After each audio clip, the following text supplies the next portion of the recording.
생활 속 법률 히어로 이승우 변호사의 사건 파일.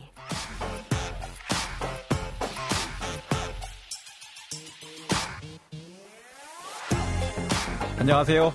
이승우입니다. 각종 사건 사고에서 여러분을 구해드리겠습니다. 오늘 열어볼 사건 파일 뉴스컷으로 만나보시죠.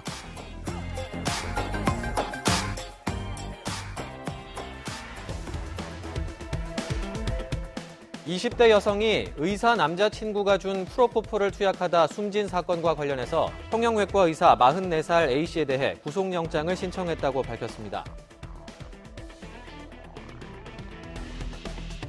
자, 우리는 약물 과다의 문제에 시달리고 있습니다. 반면 필수 의약품 자체가 절대적으로 부족한 북한에서는 마약이 마치 진통제처럼 사용되고 있다고 합니다. 인도적인 차원에서 북한에 대한 의약품 지원도 고민해보게 됩니다. 한편 약과 마약의 구분이 모호하다는 점에서 향정신성 의약품의 문제가 시작되는데요. 사건 파일 오늘 주제는 어제에 이어서 마약 범죄입니다. 신명철 변호사와 함께 알아보겠습니다. 안녕하세요, 변호사님. 안녕하세요, 신명철 변호사입니다. 자, 사건 만나기 전에 마약 사건에 등장하는 마약, 어떤 게 있는지 좀 소개를 해주시죠. 네, 마약이라는 거는 수면이나 혼미를 야기해서 고통을 완화시키는 물질을 말하는데요. 마약류 관리법상 양비비나 아편, 코카잎 등의 천연마약과 그리고 이런 유사한 효과를 발생시키는 합성마약을 말합니다. 네. 그리고 또 마약 이외에는 대마초나 인간 중추신경계에 작용하는 것으로 오용이나 남용하면 인체에 심각한 위해가 있다고 인정되는 히로뽕이라고 불리는 메스암페타민, 네. 또 엑스터시, 또 물뽕이라고 불리는 GHB, 감마 하이드록시 부티레이트라고 하는데요. 네네. 이런 향정신성 의약품도 마약류로 규정되고 있습니다. 예. 특히 이 물뽕이라 불리는 이 GHB 같은 경우는 음료에 몇 방울만 타서 마시면 10에서 15분 이내에 기분이 좋아지고 취한 느낌이 들고 또 몸이 처지면서 의식도 잃을 수 있는데요. 가장 무서운 점은 추후에 자기한테 발생한 일이 뭔지 기억을 못해서 데이트 강간이나 성범죄에 많이 사용되고 있는 아주 위험한 물질입니다. 예, 오늘 가져오신 사건 바로 만나볼까요?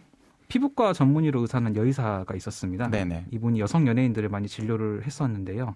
이분이 이제 자기 자택에서 혼자서 프로포폴을 투약하다가 과다 투약으로 사망하는 사건이 있었습니다. 예. 그래서 이제 경찰이 변사 사건으로 조사를 했는데 그 자택에서 일부 연예인들이 프로포폴을 상습 투약한 그 정황이 발견이 됐습니다. 예. 그래서 수사를 진행을 했고 수사를 진행해 보니까 이 투약한 그 행태가 네. 프로포폴 중독자들이 이렇게 보이는 여러 병원들을 전전하면서 투약을 받는 이 프로포폴 쇼핑 행태가 네. 확인이 되었고 따라서 이에 연루된 여러 의사들과 연예인들이 마약류 관리법 위반으로 기소되었습니다. 그렇군요. 근데 이렇게 이제 의료인이 개입을 했고 연예인이 개입을 했는데 네. 이런 사건은 이게 의료 목적 여부인지가 쟁점이 되고요.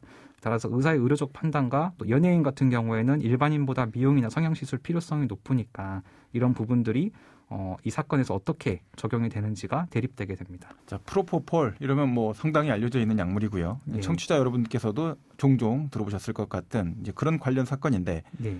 판결 결과는 어떻게 나왔습니까? 네, 재판을 진행한 결과 이 시술이 끝나고도 시술과 상관없이 프로포폴을 추가로 투여한다든지 또 시술에 필요 없는 그 프로포폴을 투여한다든지 이런 사실들이 확인이 되었고요.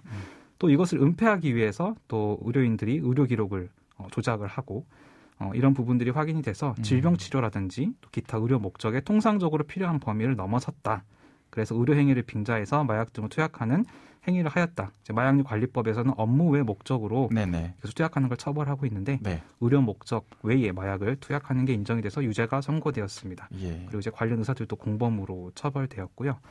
피고인들 같은 경우는 이거 대법원까지 치열하게 다퉜습니다. 근데 대법원에서도 유죄가 인정되었고 이제 그 의사와 연예인들 모두 징역 8월에서 징역 1년 6개월 정도의 판결이 선고되었는데 다만 집행유예도 함께 선고가 되었습니다. 집행유예를 선고하게 됐던 이유가 어떤 걸까요? 일단 그 의사들 같은 경우는 범죄 전력이 없고 네. 그다음에 연예인들이 요구하는 것을 단호히 거절하기 어려웠을 것이다. 또 별도로 의사 면허도 취소될 수 있어서 이런 불이익들이 고려가 되었고 연예인 같은 경우도 역시 초범이고 또 의사 판단하에 투약을 받으니까 불법성 인식 강도가 좀 낮았을 것이다.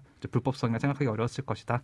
이런 부분들이 좀 고려가 되었습니다. 자, 연예인들이 주로 이제 프로포폴 이 사건에 많이 연루가 되는데 네. 특별한 이유가 있습니까?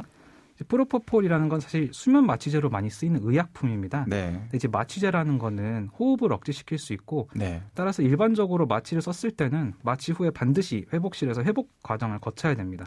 실제로 이제 제가 담당한 의료 사건들 중에서 예. 마취 후에 이 회복 의무를 게을리해가지고 실제로 환자가 사망한 사건이 있었고요. 예. 그래서 이제 의사가 그런 법적 책임을 졌었고 네. 또 이 프로포폴 관련해서 투약 오류도 있었습니다. 예를 들어서 용량. 1mg을 넣어야 되는데 뭐 1g을 넣는다든지 네. 이런 투약 오류로 또 환자가 식물인간이 된 사례가 있습니다. 따라서 이렇게 의료 현장에서도 상당히 위험한 물질이라고 볼 수 있습니다. 이러한 향정신성 의약품 범죄는 이제 의료인들이 접근하기가 상당히 용이하고 또 연예인들 같은 경우에는 이제 외모의 아름다움을 필수적으로 유지해야 된다라는 인식이나 부담 때문에 성형외과나 피부과 등을 자주 이용하면서 그 과정에 이 미용시술 약품으로 쓰이는 향정신성 의약품을 접하기 쉬운 환경에 있어서 연예인들이 많이 연루되는 것 같습니다. 신경적으로 여러 가지 사회 심리적으로 스트레스를 많이 받는 직종에 속한다라는 것도 영향을 주지 않을까라는 생각이 들긴 합니다. 네. 자, 관련 사건, 마약 사건 하나 더 가져오셨는데 소개해 주시죠. 네, 이거는 저희 회사에서 진행했던 사건인데요.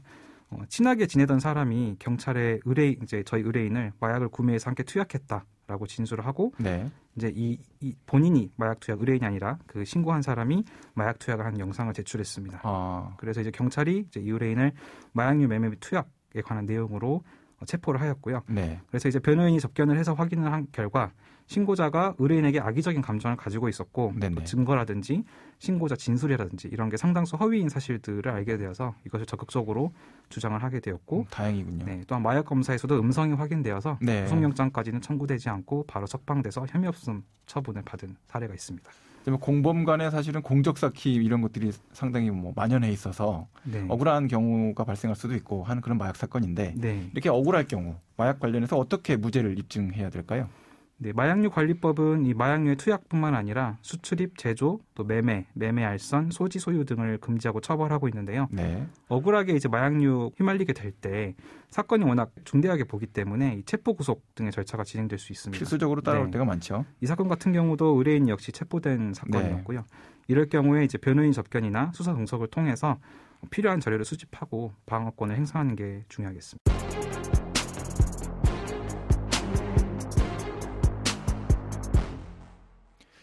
자, 이런 마약류 범죄의 특성은 뭘까요? 이 마약류 사범은 제조부터 판매에 이르기까지 여러 단계를 거쳐야 되고 또 여러 사람에 의한 이 조직적인 임무 분담이 필요하기 때문에 대표적인 조직 범죄로 알려져 있습니다. 다만 조직의 노출을 피하고 조직원 일부가 검거됐을 때 자신들의 어떤 피해를 최소화하기 위해서 철저하게 점조직으로 형성하고 있고요.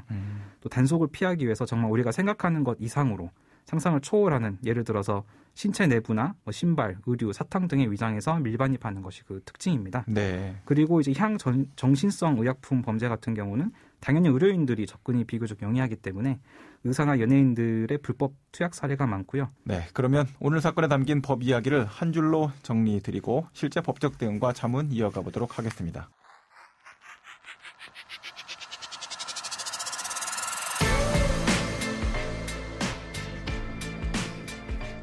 이럴 땐 법대로.